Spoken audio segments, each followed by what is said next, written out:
How's it going, everybody, and welcome to Fictional Critics. My name is Jeremiah. I'm Luke. And today we're going to be talking about critics versus the audience.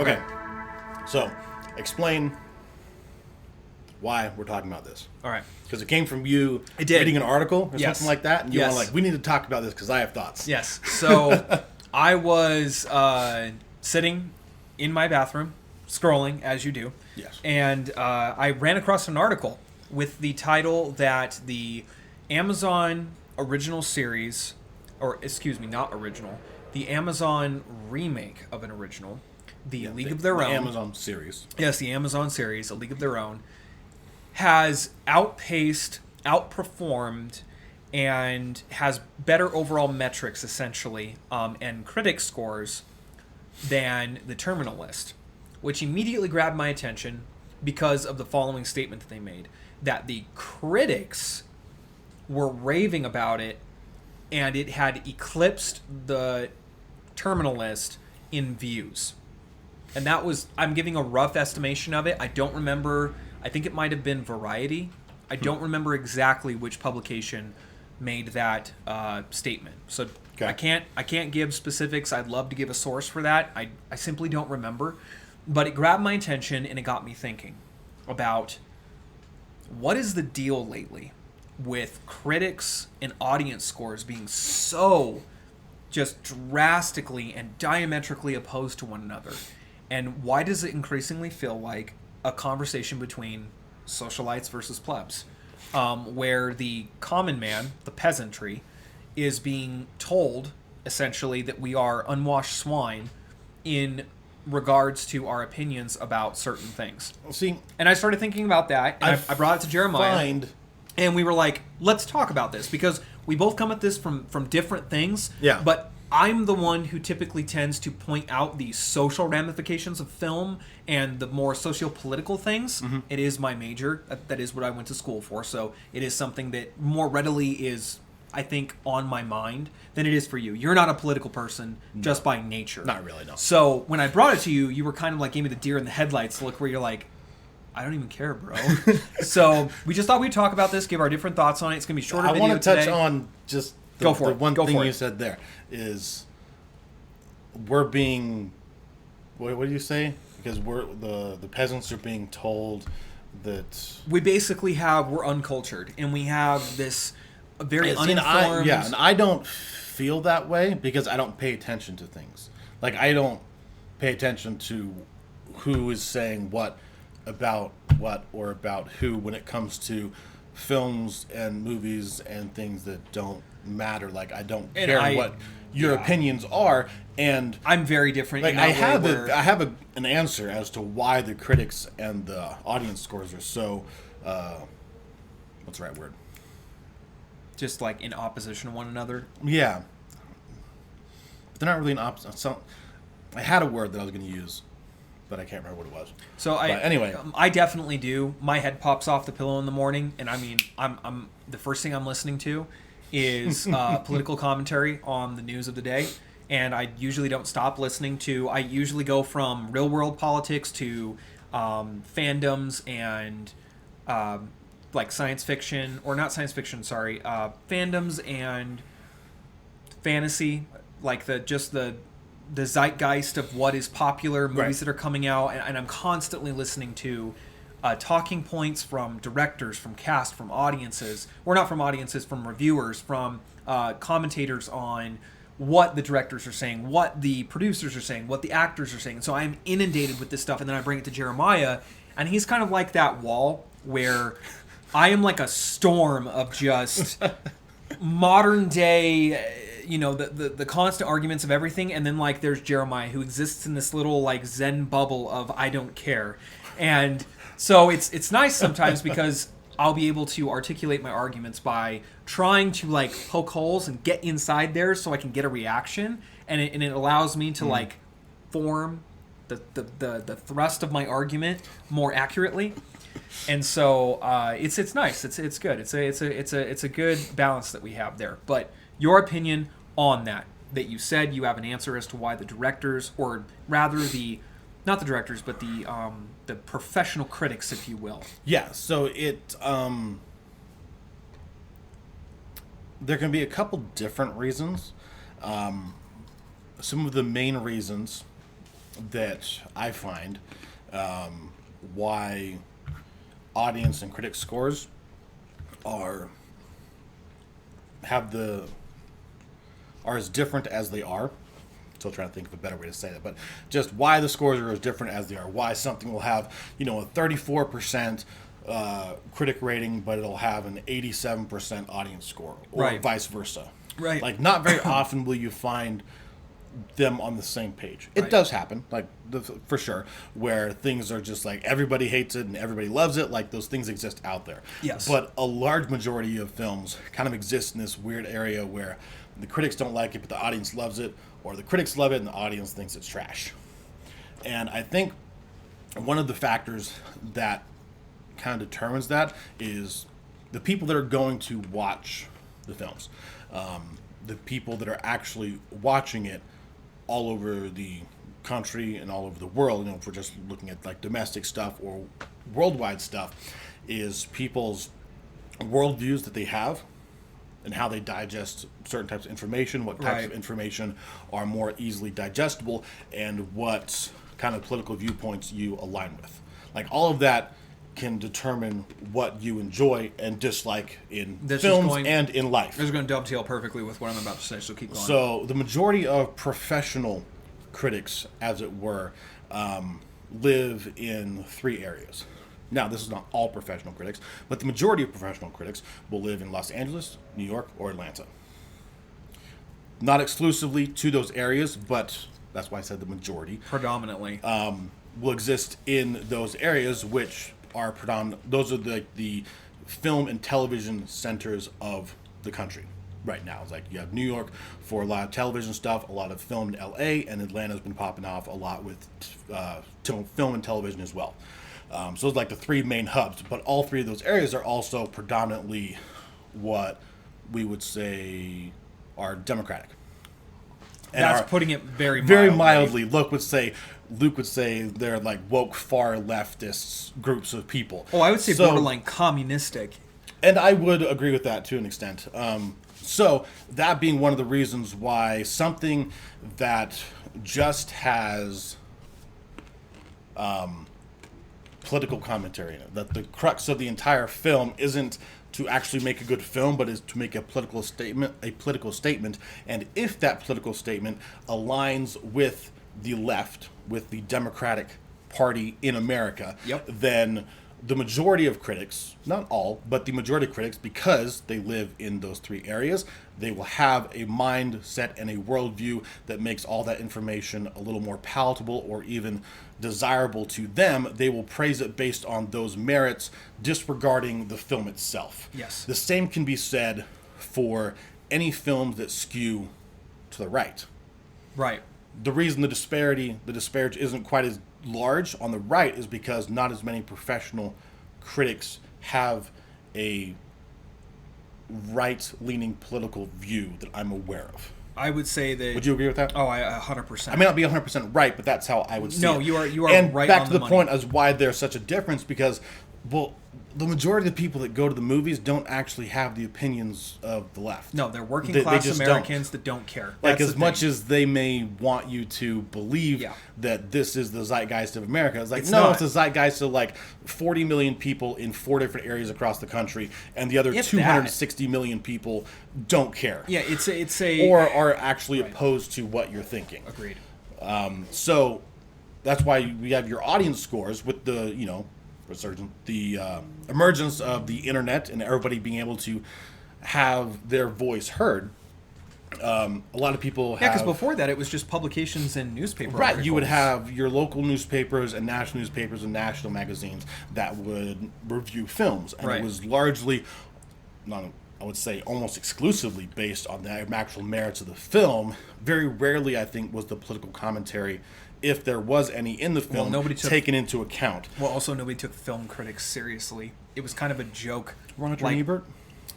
It was kind of a joke role that, like, you know, in the editing room, there's like the film guy, right? But who's, you know, but everybody sitting in a- can have an opinion about anything now. Same goes for film. So a lot of people that are leaving reviews and stuff that feel the need to leave reviews from the audience side on whatever websites, whether it's Metacritic Rotten or Tomatoes, IMDb or IMDb. Rotten Tomatoes. Those are like the main three ones, I guess, the big ones in the States.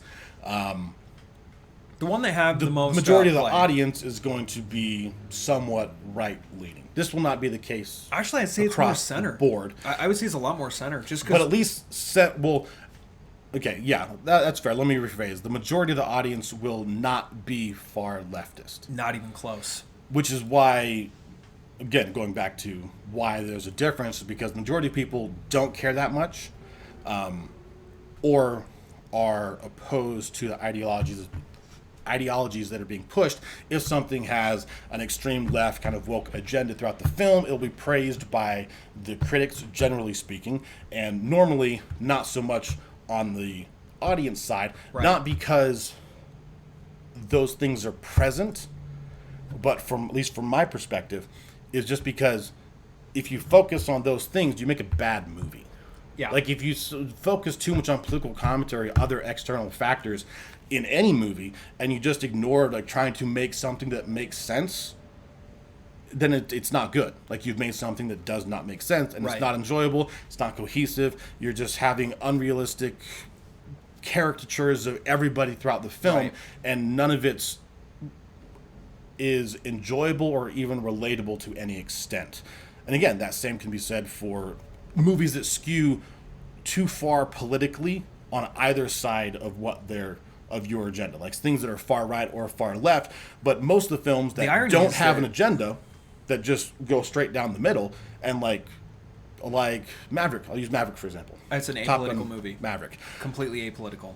It doesn't lean one way or the other. No. It couldn't care about what the audience thinks. It's just telling a story, and a pretty good one at that. I really enjoyed it. And there's several other That movie's examples. on track to make $1.4 billion at this point. Like, Yeah. it is encroaching upon. There's several other examples. That's just the first one that came to mind. But that's, for me, some of the reasons as to why there would be such a large difference Agreed. between the audience and critic ratings at times.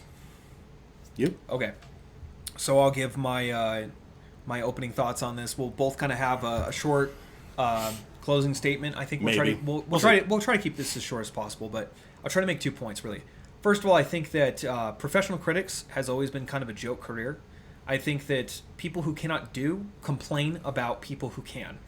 And when you are a critic, your job is basically to pontificate upon the merits of your academic credentials, be they substantiated or not, upon the works of other people.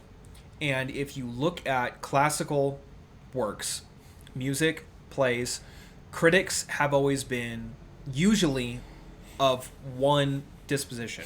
They either panned it for being too progressive in the sense that it was just too different and too new, or it was too dry and the same of the same. What am I trying to say by that? Critics are useless people. They're useless. Point number 2. To be fair, having an opinion about something is not useless. Right. Having a profession Based where on you your criticize opinion something is useless. is It is a sign of a society that is odd. so decadent and so far removed from the basic utilities of life that you can literally be paid a 6-figure salary. no, nobody's getting paid that much. I'm sure there are some.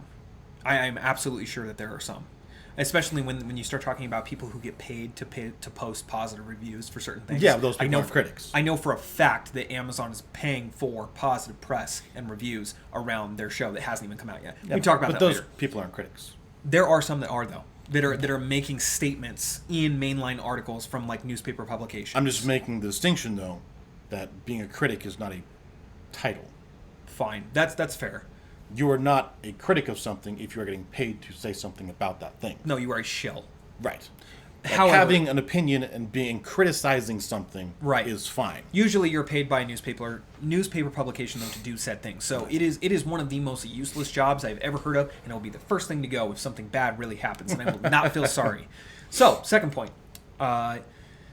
Like Jeremiah said, I think he's exactly 100% right on the money, so I'll try not to reiterate too many of his points because he was very eloquent in the way that he pointed it out. I think that the majority of Hollywood and the majority of the film industry are so far removed from the normal working class American, people that go to work, their kids go to school, they come home, they eat dinner with their families, they have bills to pay, they have a life to live, they have family that gets sick and dies, real world problems, cars that break down, XYZ. We all know those things. We all have been there. We all know what it feels like. These people don't.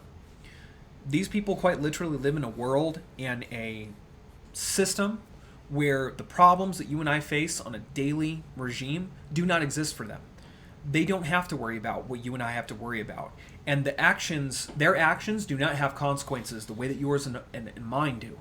What I mean to say by that is that when you are so far removed from the normal living conditions of middle class America, even just lower class America, just the working people like us, when you do or say something and you do not have to live out the consequences from having said or done that thing, you begin to live in a system of thought and in a world where you can look for the esoteric and try to make it reality. Point being, when the three major centers of entertainment in this country, New York, Atlanta, and LA, make the majority of their content based around socio-political messaging that is exclusively left. And I do not mean left center, I mean left like borderline socialist communist propaganda. Just the subversion of the just general living situations that we have all just endured and accepted for hundreds of years, and just all of a sudden within the last 10 years have just decided that all of those things must be abolished. Everything that we know is wrong. We're going to restructure everything from the ground up. Nobody in America really thinks that. Nobody is so obsessed with their opinion about those things that they spend millions of dollars to make things where they couch their opinions in entertainment. We don't get the ability to do that. And so when we go to the movies, we're trying to escape reality. We're trying to get away from the social, political, just nightmare that has become our modern day American system. We want to get away from that, and we can't when we go to the movies. And I think that's when people really start to get upset. And that's when you see audience scores really start to take a downhill spiral, because people are just upset at being called plebs, peasants, unwashed, illiterate swine that just can't understand the enlightened mentality of their betters. And it really does come down to, and I really am loath to quote Marx, because I find that Marx was one of the most detestable human beings to ever live. But his argument about the proletariat versus the bourgeoisie, I'm going to co-opt that terminology for just a second. When the bourgeoisie, in this sense, the overpaid and completely out of touch Hollywood elite, start to think that their system of belief is the right way because they are completely and utterly spared from the consequences of those decisions for a number of different reasons, they have no idea why. The normal people think they're crazy. And so it is understandable, however, it is still wrong, but it is understandable why they turn and look at us as if we are this illiterate, just savages that just can't appreciate their enlightened mentality. And it really speaks to how far as a society we have gone down this rabbit trail of, we have solved so many problems and we have solved so many things that plagued our culture for so long, sickness and death and famine and just social, political, or social economical inequalities, that we have quite literally invented a near perfect society where you can be still dirt poor and do better than 90% of the rest of the world. And now we have invented new things to bitch about. And I make a point to not swear in these videos, but I have to use that word very specifically in this instance, where I think that we are just running out of things to complain about. And I think that Hollywood is full of spoiled, entitled people that simply just need something. They need a boogeyman to fight against, because life is struggle. That is okay. It is how it is, and it is good. Struggle breeds competency, strength, and character. And if you do not have conflict, if you do not have struggle, you will fail as a human being. You will. I'm sorry. If you want a struggle-free life, you will live a life that is unfulfilling. Struggle is part of the human experience, and it is how we measure success. It is just how it is. And I think that Jeremiah is 100% correct when he says that the reason, that the very simple and just completely barefaced reason for why you see the audience scores and the critics scores vary so disparagingly is because we are on unreconcilable opposite ends of the spectrum, where one side quite literally is so out of touch with reality that they cannot even understand why normal people would not see things the same way that they do. Because we don't want to see a movie that has anything to do with politics. As much as I love discussing politics and religion and the uncomfortable topics in the room with people, when I go to the movies, I just want to watch a movie, bro. Like, I just want to watch Star Wars. I just want to watch, the Jedi fight the Sith. Or I just want to watch good triumph over evil. I want to see some altruistic, good truth happen on screen. And I can go home with my wife and say, wow, that was really cool. And then I can go back to living my normal life. I don't want to be preached at. And I think that's part of the reason why you see, or that is the reason why you see such chaotically opposite reactions, where one, I mean, it is like a war at this point, a culture war, a literal culture war, where it is a fight just to preserve an American way of living now. And it is on the forefront of our everyday existence. We're just inundated with it, more so than we ever have been before. And right. I understand why people would tune out of this video at this point, because I get that it's politics and you've endured it up to this point and you can't take any more. I'm right there with you, man. We are right there with you, and it is just as frustrating for me as it is for you. I'm just choosing to use my platform, however small it is, and for however small my audience is, to try to point this out if you may not have thought about this. But yeah, that's kind of my. I look at it. That's my answer to that. I guess slightly different, in a sense where I agree with just about everything you said. There were a couple times where you brought up the.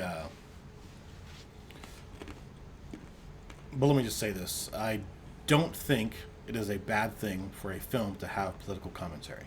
No, not at all. I agree with you on that. I don't think it's a bad thing for films to have political commentary that I don't agree with. I think having opposition is inevitable. It's true. And but when everything is that way.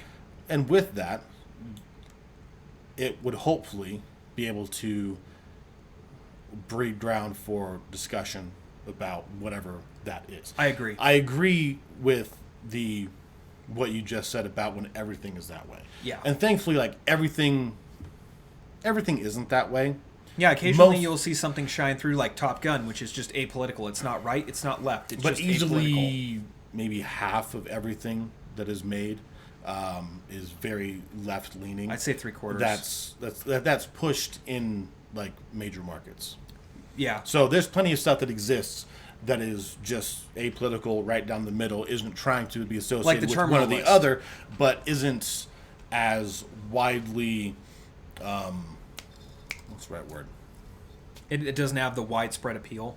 No, not even that. It's, well, maybe that to an extent. Or the exposure? Yeah, the exposure and kind of the advertising behind it that's kind of pushed out there in the forefront, because it's not, a lot of things like that aren't made by companies that are going to push it that hard, right, or have the ability to push that hard. So there still is plenty of entertainment out there on film and television and everywhere. A great example of that is Japanese and Asian film. Like, Japanese and Asian film is surprisingly wholesome. Like, if you ever watch a Chinese film, I don't support the CCP at all, but every film that is made in China has to go through a very strict editing process where the CCP has to, like, basically vet it. And what's surprising what does that about stand for? The the CCP is the People's Republic of China, but it doesn't actually like spell those things out. It's like the Chinese Communist something or other. I can't remember exactly, but it is the CCP. It's basically the Chinese Communist Party. They are very strict with their editing processes, and those movies are surprisingly wholesome. I mean, they have like no gore, no dead bodies, no sex. Like they're very clean, very clean. Mm-hmm. By comparison, Korean films too are very, very family friendly. A lot of the more like action Korean films that I've watched lately, because I just really enjoy Korean film, they're really wholesome. They're just not as over the top as American film is. Right. And they're very watchable. And I think the rest of the world has a very appalled reaction to what American culture has kind of just really gotten into a very debased and very vile subculture that didn't exist before. I think it was all under the surface, and now it's just all on the top for everyone's seen. It's disgusting. And I think everyone is starting to notice that and take and you see these audience scores are just pouring in for things like, you watch, mark my words, the Amazon Rings of Power show is going to be nothing but a woke disaster. And it is going to be a subversion of everything that J.R. Tolkien wanted to write. It is going to be a subversion of everything that Western principles stand for. And yes, I do affirm Western views, not only because I am in a Western country, but because I also believe that it is the best and most free society that has ever existed, with the most opportunity and freedom for all people. I challenge anybody to disagree with me on that. It's just the way that it is. And there are obviously problems. That's not what I'm saying, that there aren't problems, but I would say what it is wholesomely predicated on, Western Christianity, is by far the most free and successful system that has ever existed. And I think that it's going to be awful. It's going to be terrible. It's going to be loaded with sex. It's going to be loaded with constant character subversions that exist for no other reason than to simply point out some political truth that no one cares about except for some Hollywood exec or Amazon's diversity quota, because they literally have a hiring quota where they have to have so many people of XYZ dispositions in their acting or in their cast and crew. It's ridiculous. It's so ham-fisted and over the top. I don't know that it'll exist for another 10 years. I think it'll eat itself alive, and it'll just fizzle out of existence. Yeah, it's not sustainable. No, I mean, when we have literal proof of this. The Batgirl movie that got canceled was a $90 million movie that Warner Brothers literally just said no and pushed the button and ejected it into space rather than ever let it see the light of day, because it was such an awful, terrible film that it would have lost them more money than the $90 million it took to make it. That's what happens when you make a woke movie. And I think Warner Brothers are starting to figure it out. They're the second studio that I've seen, other than Sony, that's like, yep, we're done making movies like this. Like, we're just going to make normal movies for normal audiences, because everyone should be able to come to the movies, whether you're gay, straight, trans, white, black, whatever. I don't care. You should be able to go to the movies and just enjoy yourself. I don't care about any of those other things, in the sense that you have as much right to sit there and enjoy a film as I do. However, I do not want to have your ideology that is in the minority, the 5% of people, forced down my throat. Or conversely, if you are going to make a movie like that, market it that way. Like, just say, right, this is that way. Like, Christian films are marketed as Christian films for Christians. Mm-hmm. Like, they don't have widespread appeal because most people are not going to go, oh, I'm going to go watch that Christian film. That's right. Kind of the point. Stop lying about what you're making. Just call it what it is. But if they do that, they won't make any money. And that is my closing argument on that. And eventually, they will cease to make enough money anyway. I agree. I agree. I think they're just literally, it's go woke, go broke. That is how it works. And we're just seeing it in living color. And it is happening before our very eyes. I give it 10 more years. I just hope to God that Star Wars is still a brand after that. And it is not just a t-shirt and lunchbox graphic that is a ghost of a bygone, the godfather of science fiction franchises. Right. I hope not. We'll see. Yeah, we'll see. I think that's going to do it for this video. Yep. If you guys enjoyed it, leave a like and a subscribe. We'd really appreciate it if you could let us know in the comments below what you thought about what we had to say. If you could share this with your friends and family, those who you think would appreciate our content, we would appreciate that as well. If you didn't like the video, thank you for sticking around anyway. Jeremiah? And if you are listening to us over on Spotify, thank you so much. If you would leave us a rating and follow us over there, that helps out a great deal as well. And we will see you next time. Later.